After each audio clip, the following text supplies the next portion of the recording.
Hey everyone, it's Phil Albanos. I'm back again with another episode of the most unreliable vlog schedule known to YouTube. That's me. It doesn't really have a title. It kind of was Phil Makes Films.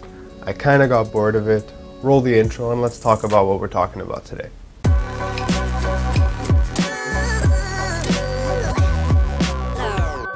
So today I want to talk about something that they never, ever even touched on in film school, because when we were in film school, for those of you who did go to film school, you can attest to this, it was all about the art of making film. No one ever talked about the business aspect. I guess they tried to some extent, but for the most part, it was a huge and utter colossal failure. And the one thing that they never taught me was how to deal with clients. So what do I mean by how to deal with clients? Let's just clear the slate here. If a client is coming to you to make them a video, it means that they can't make it themselves. Maybe they have an idea, maybe they don't. Who knows, right? That's where you come in. So they have a need and you're there to fill that need with a service, which is basically a creative service at this point. So let's start with the clients that don't have an idea, that they know they need video. They're like, video is converting and I need to get me some of that video. Phil, how can you give me some of that video? One of the first things you need to do as a creative producer in this sense, the fact that you're going to be telling a story for them, is you need to really get to know their business. I know when I was a kid, I'd watch a movie, like for example, I'd watch Indiana Jones, and for the next 8 months, I wanted to be an archaeologist. I'd get the hat, I'd look for the whip, I'd get the little vests, and I wanted to be an archaeologist. Then after that, I watched Jurassic Park, and I wanted to be a... What is the guy who studies dinosaurs called? A paleontologist. I wanted to be a paleontologist after Jurassic Park. And every time I'd watch a movie, every subsequent film that I'd watch, I'd realize I wanted to do that. And what I learned about myself is that I wanted to kind of do everything. So that's why I love this job so much, right? Because you go into a business that you know nothing about. And so to get yourself in that mindset, you really got to understand what it is they do. Now, some clients won't be as open to teaching you their business because they're busy, because they don't want to, because, well, there's 1,000 reasons why that could happen.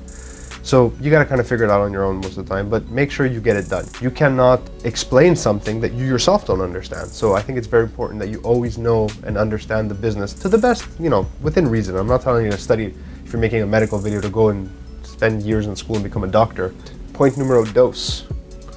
Client feedback. How is it going to be addressed? How is it going to be taken care of? Will they be sending you emails? Who is your direct point of contact? You need to be in touch with one person or a team who is led by one person. This is very important. If there are too many chefs in the kitchen, some food gonna get burnt, and it's gonna be your food, and then you ain't gonna get paid, and you'll have to spend all your money. They have an idea. If they have an idea, what is that idea? Is it a good idea? Does it make sense? Do you like it? If you don't like it, then you're gonna have to make a decision. First decision you'll have to make is, are they married to it? And can you pitch something better? Let's say you can pitch something better. Do you have anything better? Maybe you don't. It's possible. Some industries, not that interesting. There's always a story to be told, but maybe you're stuck. I don't know. So maybe they have an idea. You don't love it, so you do it. You're making this thing that you don't really love, but they love it. And that's great. You want your client to love the products that you're giving them, right? You're building them something, it's theirs. So you put your heart and soul into it. Then it comes to that final stage of them deciding whether they like the direction you've taken it in. And you have to kind of just put it out there like anything. It has to live out there so that you can decide if it can exist on its own after you've created it. And they tell you, we knew we paid too much. Now, they say that because they don't like it. And the reason you didn't like it at the beginning, your instincts were probably right. This was probably not a good idea, something that didn't translate well to video. And you kind of knew that, but you went with it. Now, we don't have a time machine. Yet. Nope, no time machine. Okay, now you gotta work with them. You gotta figure out at what point you need to cut your losses, reshoot. Is it gonna cost you more? Is the client open to investing more money into this? You can't tell them I told you so. You're done.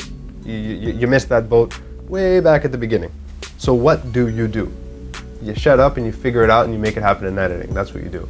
Because the thing about low budget, and that's where most of us are working, right? Like 90% of us. Yes, sometimes we have budgets and we can do whatever we want, but most of the time we're running, we're gunning, we got a camera, it's just us, maybe a sound guy if we're lucky, some talent that you're paying in food, because everybody knows that they need video. But the only thing worse than no video is boring video that serves no purpose. If a video is boring, why does it even exist?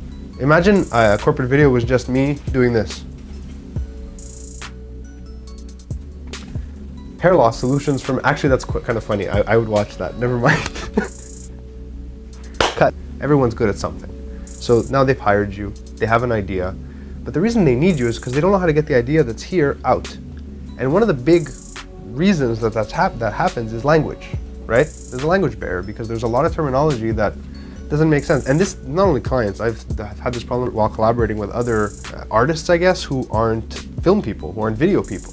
So, you know, say, hey, can you just give it a nice pan? I'm like, what? Because I wasn't looking at him, I'm looking at the camera and he's doing this. He wants me to pull back. He wants me to dolly out or zoom out or something. Gonna get a good pan in there. No, you can't get a pan. I could pan the camera, probably could. Or, you know what? Zoom in. You look at them and you say, I actually can't zoom in. Fixed lens, we don't have any zoom lenses with us. We have 2 hours left on our schedule at this location. So we're gonna have to move the camera. Do you think we have that kind of time? Like, what do you think? You're asking an honest opinion at this point.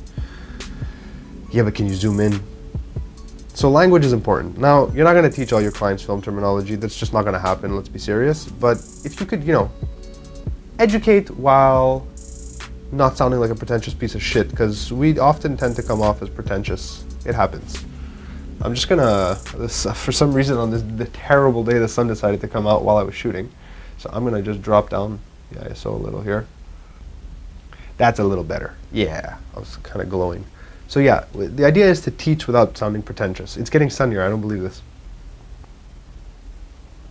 It's been raining all fucking day here. That's where here is. If anyone recognizes that map, I don't know, comment where this is and I'll give something away, something random that nobody wants, but I'll still give it away. Like I'll pay the shipping to send it to you. Something really dumb, maybe a sticker or whatever's in this bag. And I'll mail it to you. Answer in the comments. Where is that? What? This ISO is becoming cumbersome. I'm gonna have to switch over to auto, guys. Something I don't like doing. And that's some hard light. Wow. So, I'm gonna end this vlog here. We've learned nothing. Be good to your clients, collaborate with them, communicate, teach from a place of not being a pretentious asshole. Listen to them, understand them, and give them what you think you've understood. This is, honestly, this is the worst lesson ever. I don't know. I'm testing out a new lav mic. Hello. That Ali lent me. Ali's my neighbor here at Xenospace. Okay, let's go see Ali. You know what? Let's make this vlog less teachy and more dewy. Yeah. It'll be like a studio tour. What up? Yo, Ali. What up? So the sun came in too hard. Sun came in too Yeah, hard. the lighting was too harsh, so I had to abandon the vlog. But I'm still going, so I'm just gonna studio tour it with you. Give us a studio tour. You live here basically, so tell I us. do live here, so basically come in at 8 a.m. I leave at 12 a.m. 12 a.m.? Isn't that lunchtime? 12 p.m. would be lunchtime. Isn't it? Yeah, 12 p.m. is lunchtime. So if you look at the fridge, that's Look all on the me. fridge. Because, yeah, I'm hungry. I'm always hungry. My brain needs fuel. That's my fuel. So yeah, it's time for some fruit, some sugar in the brain. What else do you have to say about Xenospace? Xenospace is amazing. It's a great space, great people. You gotta say that. Here, Is that that's where you live? that's where This is your bedroom? That's where I sleep, actually. That's my bedroom. Actually, I brought you a bongo right in the corner there to honor your people. Shooting space is amazing. I do a lot of product shoot in here.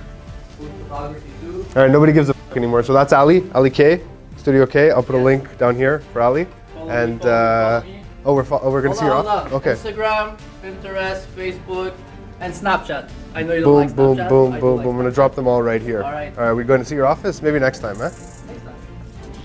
So that was kind of a failure. I guess today's blog wasn't fantastic. Blog, you know.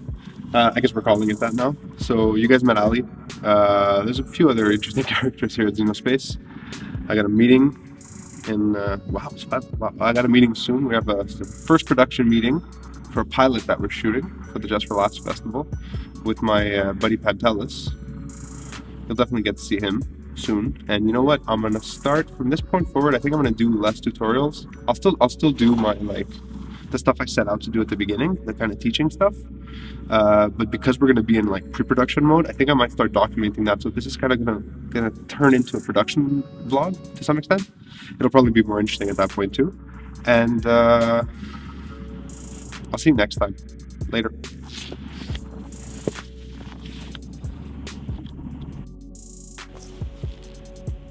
Again with the fucking hard light. I can't get a break.